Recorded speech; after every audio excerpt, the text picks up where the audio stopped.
ನಮಸ್ಕಾರ. ವಿಜಯ ಟೈಮ್ಸ್ ವಿಶೇಷ ನಮ್ಮೂರ ನಾಡಹಬ್ಬ ಕಾರ್ಯಕ್ರಮಕ್ಕೆ ಸ್ವಾಗತ. ನಾನು ದೀಪಿಕಾ. ಮೈಸೂರು ದಸರಾ ಅಂದ್ರೆ ಎಲ್ಲಿಲ್ಲದ ಸಂಭ್ರಮ ಸಡಗರ. ಆದರೆ ಈ ಬಾರಿ ಕೊರೋನಾ ಹಿನ್ನೆಲೆ ಸರಳವಾಗಿ ಮೈಸೂರಿನಲ್ಲಿ ದಸರಾವನ್ನ ಆಚರಣೆ ಮಾಡಲಾಗ್ತಿದೆ. ಹಾಗಿದ್ರೆ ಯಾವ ರೀತಿ ದಸರಾ ಮೈಸೂರಿನಲ್ಲಿ ನಡೀತಾ ಇದೆ ಅನ್ನೋದನ್ನ ತಿಳಿಸ್ತೀನಿ. ಆದ್ರೆ ಅದಕ್ಕಿಂತ ಮುಂಚೆ ನಮ್ಮ ವಿಡಿಯೋವನ್ನ ಲೈಕ್ ಮಾಡಿ, ಕಮೆಂಟ್ ಮಾಡಿ, ಶೇರ್ ಮಾಡಿ. ಚಾನೆಲ್ ಅನ್ನ ಸಬ್ಸ್ಕ್ರೈಬ್ ಮಾಡದಿದ್ದಲ್ಲಿ ಸಬ್ಸ್ಕ್ರೈಬ್ ಮಾಡಿ, ಬೆಲ್ ಬಟನ್ ಅನ್ನ ಒತ್ತಿ.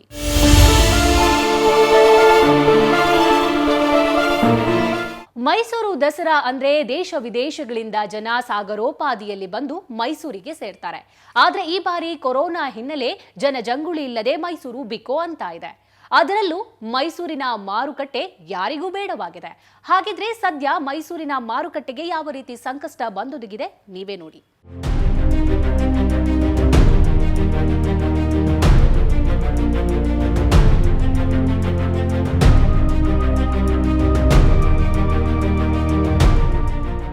ದಸರಾ ಅಂದ್ರೆ 10 ದಿನಗಳ ಕಾಲ ನಾನಾ ಆಚರಣೆ, ಪೂಜೆ, ಪುನಸ್ಕಾರ, ಸಂಭ್ರಮ, ಸಡಗರ ಇರುತ್ತೆ.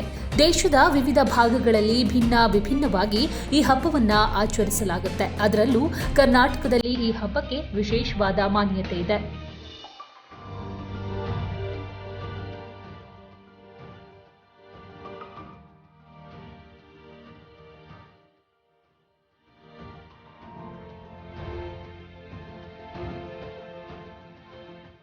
ಮೈಸೂರು ದಸರಾ ವಿಶ್ವವಿಖ್ಯಾತಿಯನ್ನ ಪಡೆದಿದೆ. ಈ ಒಂದು ನಾಡಹಬ್ಬವನ್ನ ಕಣ್ತುಂಬಿಕೊಳ್ಳಲು ಬೇರೆ ಬೇರೆ ರಾಜ್ಯ ಮಾತ್ರವಲ್ಲದೆ ದೇಶ ವಿದೇಶಗಳಿಂದ ಪ್ರತಿ ವರ್ಷ ಪ್ರವಾಸಿಗರು ಧಾವಿಸುತ್ತಾರೆ.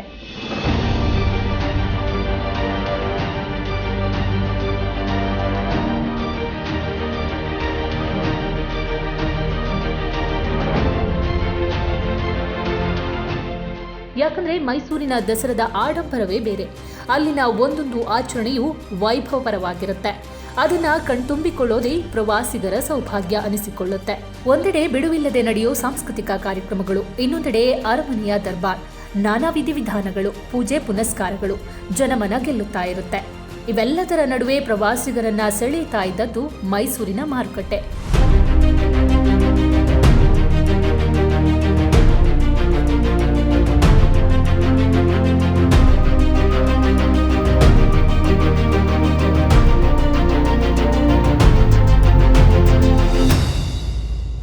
ಮೈಸೂರು ದಸರಾ ಬಂತು ಅಂದ್ರೆ ಇಲ್ಲಿ ಮಾರುಕಟ್ಟೆಗಳಲ್ಲಿ ಹಗಲಿರುಳು ವ್ಯಾಪಾರ ವಹಿವಾಟುಗಳು ಬಿಡುವಿಲ್ಲದೆ ನಡೆಯುತ್ತೆ. ಗಿಜುಗುಡುವ ಜನಜಂಗುಳಿಯ ಮಧ್ಯೆಯೂ ವಿಧವಾದ ಖಾದ್ಯಗಳು ತಯಾರಾಗುತ್ತೆ. ಜೊತೆಗೆ ವ್ಯಾಪಾರ ವಹಿವಾಟುಗಳು ಭರ್ಜರಿಯಾಗಿ ನಡೆಯುತ್ತೆ.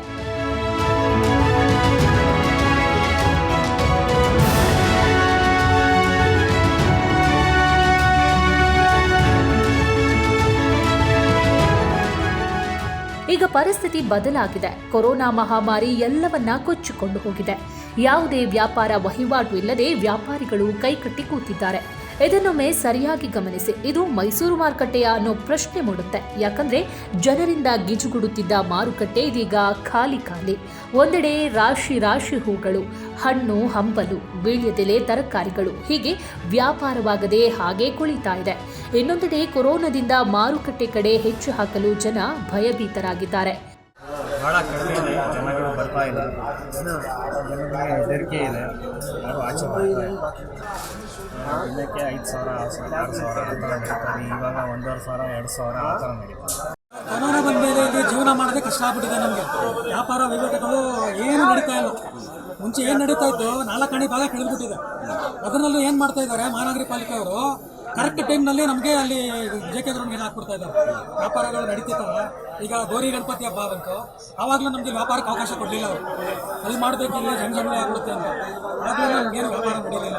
ಅದಕ್ಕೆ ಮುಂಚೆ ವರಮಹಾಲಕ್ಷ್ಮಿ ಹಬ್ಬದಲ್ಲೂ ಹಂಗೆ ಮಾಡಿದ್ರು. ಕರೆಕ್ಟ್ ಟೈಮ್ನಲ್ಲಿ ವ್ಯಾಪಾರಗಳು ನಡೀತಾ ಇಲ್ಲ. ಭಾಳ ಹಿಂಸೆ ಆಗ್ತಾ ಇದೆ ಸರ್. ಇಲ್ಲಿ ನಮಗೆ ಈಗ ಮಾಮೂಲಿದಿಂದ ವ್ಯಾಪಾರ ಮಾಡಿ ಕೊಡ್ತಾ ಇದ್ದಾರೆ. ಈ ಕೊರೋನಾ ಆಗ್ಬಿಡುತ್ತೆ ಅಂದ್ಬಿಟ್ಟು ನಮಗೆ ಜೆ.ಕೆ. ಗ್ರೌಂಡ್ಗೆ ಹಾಕ್ಕೊಡ್ತಾ ಇದ್ದಾರೆ. ಎಲ್ಲರೂ ಅವಾಗ ಭಾಳ ಕಷ್ಟಪಟ್ಟು ಬಂಡವಾಳಗಳೆಲ್ಲ ಹಾಕಿ ಎಲ್ಲ ಸುರಿದಿದ್ದಾರೆ.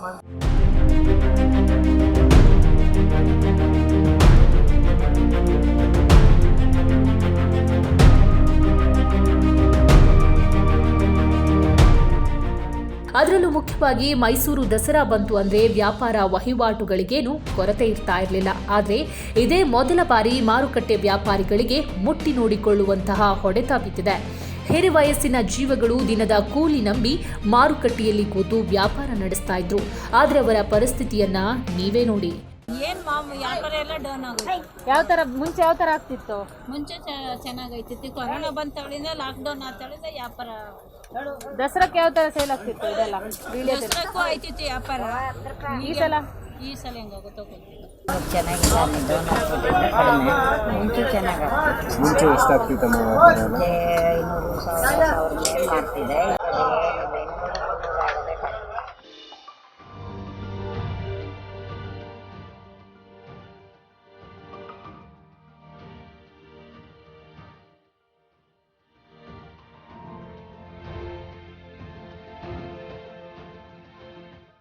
ಜೊತೆಗೆ ಬಳೆ, ಕುಂಕುಮ, ತಿಂಡಿ ತಿನಿಸುಗಳಿಗೆ ಮೈಸೂರು ದಸರಾ ಸಂದರ್ಭದಲ್ಲಿ ಸ್ವಲ್ಪ ಹೆಚ್ಚಿಗೆನೇ ಬೇಡಿಕೆ ಇರ್ತಾ ಇತ್ತು. ಆದ್ರೆ ಈ ಬಾರಿ ಪ್ರವಾಸಿಗರು ಬಿಡಿ, ಮೈಸೂರು ಸ್ಥಳೀಯರೇ ಇದನ್ನ ಖರೀದಿಸ್ತಾ ಇಲ್ಲ.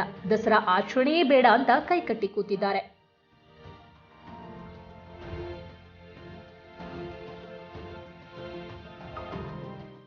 ಪ್ರತಿ ವರ್ಷ ಮೈಸೂರು ದಸರಾ ಬಂತು ಅಂದ್ರೆ ದಿನಕ್ಕೆ 10,000ಕ್ಕೂ ಹೆಚ್ಚು ವ್ಯಾಪಾರ ನಡೆಸಿ ನೆಮ್ಮದಿಯ ಜೀವನ ನಡೆಸುತ್ತಿದ್ದ ವ್ಯಾಪಾರಿಗಳು ಇಂದು 100 ರೂಪಾಯಿಯ ವ್ಯಾಪಾರ ನಡೆಸಲು ಸಾಧ್ಯವಾಗ್ತಿಲ್ಲ ಅಂತ ಕಣ್ಣೀರಿಡ್ತಿದ್ದಾರೆ. ಇದರ ಜೊತೆ ಮೈಸೂರು ಮಹಾನಗರ ಪಾಲಿಕೆಯ ಕೆಲವೊಂದು ನಿಯಮಗಳಿಂದ ಜನ ಕಂಗೆಟ್ಟು ಹೋಗಿದ್ದಾರೆ. ಜನಗಳು ಹೆದರ್ತಾ ಇದ್ದಾರೆ, ಹೊರಗಡೆ ಬರ್ತಾ ಇಲ್ಲ.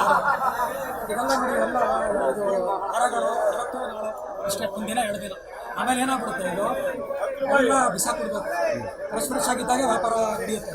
ಮುಂಚೆ ಏನು ನಾವೀಗ ಬಂಡವಾಳ ಹಾಕಕ್ಕೆ ಹೆದರ್ತಾ ಇದ್ದೀವಿ, ವ್ಯಾಪಾರ ನಡೀತಿಲ್ಲ ಮುಂಚೆ ಥರ. ಹೆಂಗೆ ಮಾಡಬೇಕು ಏನು? ಆಮೇಲೆ ರೈತರುಗಳಿಗೂ ಇಲ್ಲಿ ಬೆಲೆ ಸಿಗ್ತಾ ಇಲ್ಲ. ಪ್ರತಿದಿನ 1,000-2,000 ರೂಪಾಯಿ ವ್ಯಾಪಾರ ನಡೀತಾ ಇಲ್ಲ. ಪ್ರತಿದಿನ ಬರೋದು ಫ್ರೆಶ್ ಆಗಿ ಐಟಮ್ಗಳು ಇಟ್ಕೊಳ್ಳೋದು ಏನಾಗ್ತಿದೆ, ವ್ಯಾಪಾರ ನಡೆಯಲ್ಲ. ಎಲ್ಲ ತೊಟ್ಟಿಗೆ ಹಾಕಿರೋ ಬಂಡವಾಳನೂ ಸಿಗ್ತಾ ಇಲ್ಲ, ಏನೂ ಸಿಗ್ತಾ ಇಲ್ಲ ಸರ್. ಆಮೇಲೆ ಇಲ್ಲಿ ಕೆಲಸಗಾರರಿಗೆಲ್ಲ ಅರ್ಧ ಸಂಬಳ ಮಾಡಿಬಿಟ್ಟಿದ್ದಾರೆ. ಮುಂಚೆ ಸಂಬಳಗಳಿತ್ತಲ್ಲ, ಆ ಸಂಬಳಗಳು ಯಾರು ಕೊಡ್ತಾ ಇಲ್ಲ.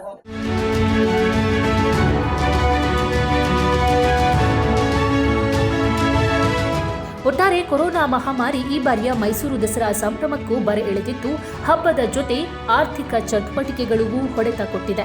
ಇದರಿಂದ ದಿನದ ಕೂಲಿಯನ್ನ ನಂಬಿ ಬದುಕ್ತಾ ಇರೋ ಸಾವಿರಾರು ಜನರು ಮುಂದೆ ಏನ್ ಮಾಡಬೇಕು ಅಂತ ತಲೆ ಮೇಲೆ ಕೈ ಇಟ್ಟು ಕೂತಿದ್ದಾರೆ. ದೀಪಿಕಾ, ವಿಜಯ ಟೈಮ್ಸ್, ಬೆಂಗಳೂರು. ಒಂದೆಡೆ ವಹಿವಾಟುಗಳಿಲ್ಲದೆ ವ್ಯಾಪಾರಸ್ಥರು ಕಣ್ಣೀರಿಡ್ತಿದ್ದಾರೆ. ಇನ್ನೊಂದೆಡೆ ಗ್ರಾಹಕರು ಕೊರೋನಾದಿಂದಾಗಿ ಮಾರುಕಟ್ಟೆಗೆ ಕಾಲಿಡ್ತಾ ಇಲ್ಲ. ಇದರಿಂದಾಗಿ ಹೂ, ಹಣ್ಣು, ತರಕಾರಿಗಳು ಕೊಳೀತಾ ಇದೆ. ಇದೇ ಇವತ್ತಿನ ವಿಶೇಷ. ಇಂತಹ ಏನಷ್ಟು ಸುದ್ದಿಗಾಗಿ ನಮ್ಮ ಚಾನೆಲ್ ಅನ್ನ ಲೈಕ್ ಮಾಡಿ, ಕಮೆಂಟ್ ಮಾಡಿ, ಶೇರ್ ಮಾಡಿ. ಚಾನೆಲ್ ಅನ್ನ ಸಬ್ಸ್ಕ್ರೈಬ್ ಮಾಡದಿದ್ದಲ್ಲಿ ಸಬ್ಸ್ಕ್ರೈಬ್ ಮಾಡಿ, ಬೆಲ್ ಬಟನ್ ಅನ್ನು ಒತ್ತಿ.